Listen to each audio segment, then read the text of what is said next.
Police in northern Ohio say a 4-year-old girl's in danger traveling with her mom and mom's sex offender boyfriend. U.S. Marshals released this surveillance video taken that day.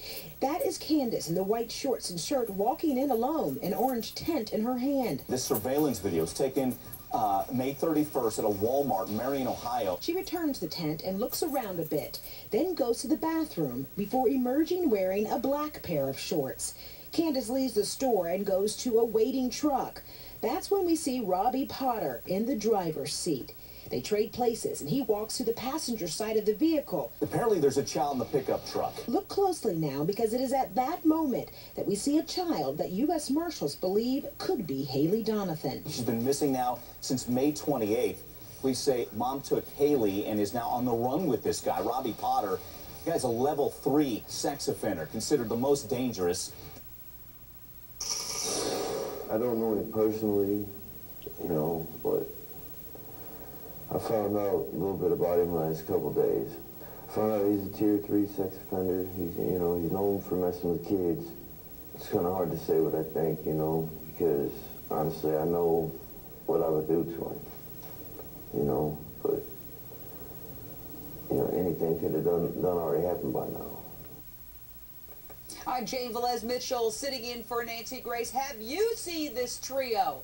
A nationwide manhunt on for this convicted sex offender and the mother, along with the child, a 4-year-old child, in extreme danger at this hour. Leslie Austin, I have to ask you, obviously, this guy that we're searching for did 3 years for 2 counts of sexual battery on 2 children. There's been various reports, 9 and 11 or 7 and 9. Either way, he's done time for sexual battery on kids. Now, we're hearing initial reports that the mom went voluntarily, perhaps not knowing the situation at all or knowing his past.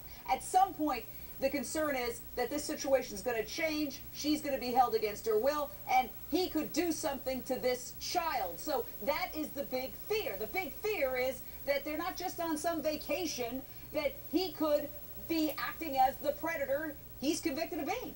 Right, and the difficult thing here is when she did find out about his background, why did she stay with him? That really put her child in danger, and she's going after her own self-satisfaction and putting her child at a terrible, terrible, dangerous disadvantage. Let's go back to the mother of this missing woman and the grandmother of the child that's being sought, Mary Watson. We thank you for being here. We know this has to be tough, and we hope maybe this conversation will spark something that will lead to finding these individuals.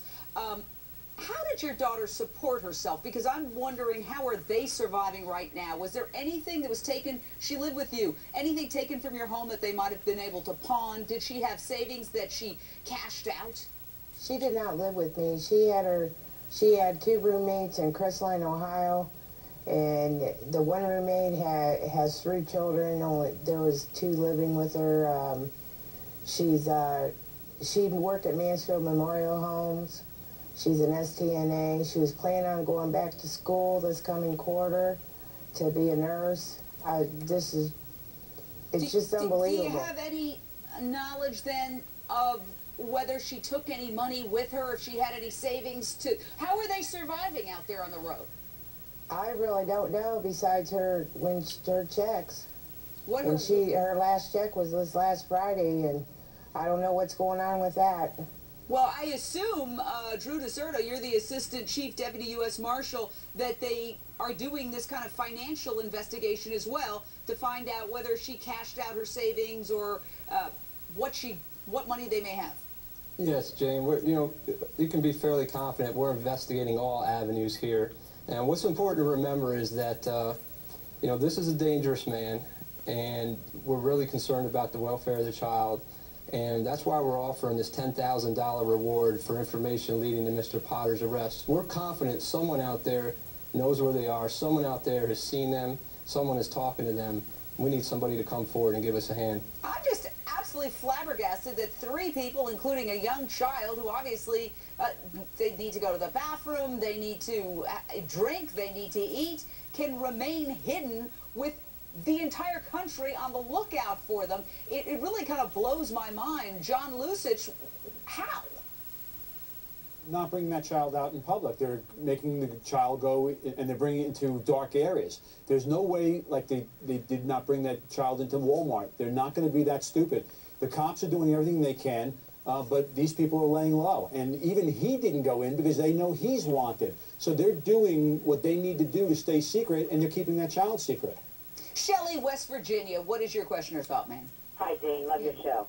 Well, thanks. I'm filling in for Nancy, and I'll pass that along to her. Hey, I'd like to know, why would the mother even run away with a sex offender when he already raped, what, 2 kids? Why would she even put her child in that danger? Well, I think we're trying to figure it out. We're trying to figure out what she knew and when she knew it, as they like to say. And we're trying to understand whether or not she was aware of his past or even aware that he had gotten out of a halfway house. And the thing that I have to come back to is Matt Zarrell, Nancy Grace producer, set up the clip for us. What were the circumstances at the moment that she took off with him? Well, our understanding is that May 28th is when Potter escapes. Now, May 29th, Potter and Watson go to this Walmart and they buy a tent. That's where we see the surveillance video of her going in and out of the restroom. Then on May 30th, they stay at the camping ground May 29th. Then the following morning, they go pick up Haylee. Haylee is with family members. The grandmother and the aunt have both told us that Haylee was staying with them at some point during the day. Then they stay with Haylee at the campground May 30th. May 31st is when you see the second surveillance video, and they go back to the Walmart, they return the tent, and the video catches Haylee in the car. And she just met him when? Our understanding, it was literally that day, May 28th, the day that he escaped. I just don't understand this. Leslie Austin, you're the psychotherapist. We need a shrink on this. I don't go camping with my best friends, much less somebody I just met. Boy, I could use a good shrink on this one, too. Honestly, I don't understand what her thinking was, but clearly she was captivated with him in some way and decided to just take a lark. That's what it sounds like. I'm sure there's more going on here than we understand.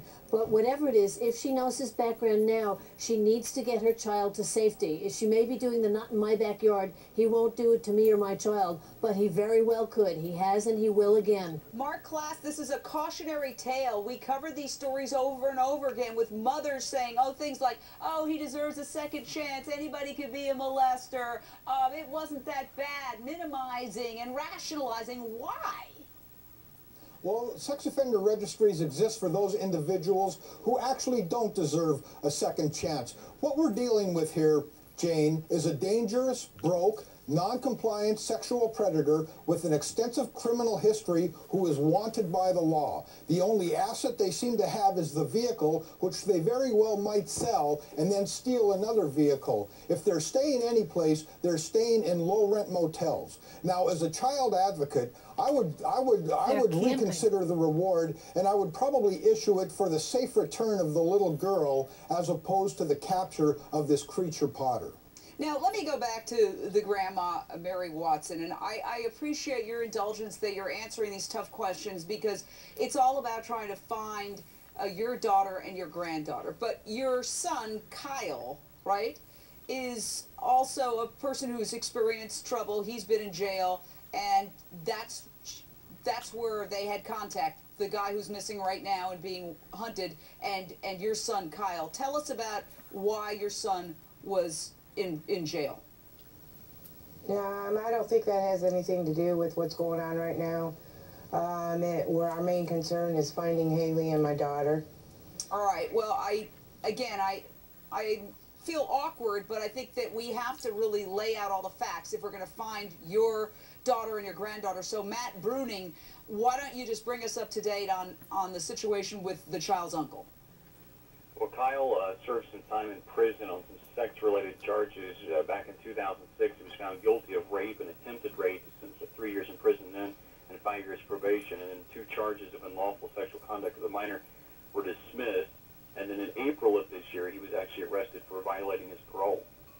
All right, so Matt Zarrell, give us the connection of how this uncle, the child's uncle, knows the guy who's now off with the child.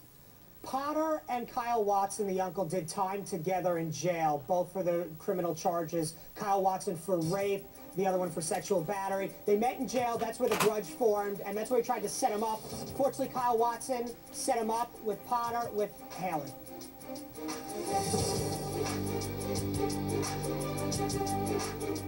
I'm just still scared that something's happened. I'm worried to death about it. It's just so hard for me to believe that she would leave her in the truck. I just don't understand it. The video, I'm glad that I seen that she's okay, but that was 14 days ago.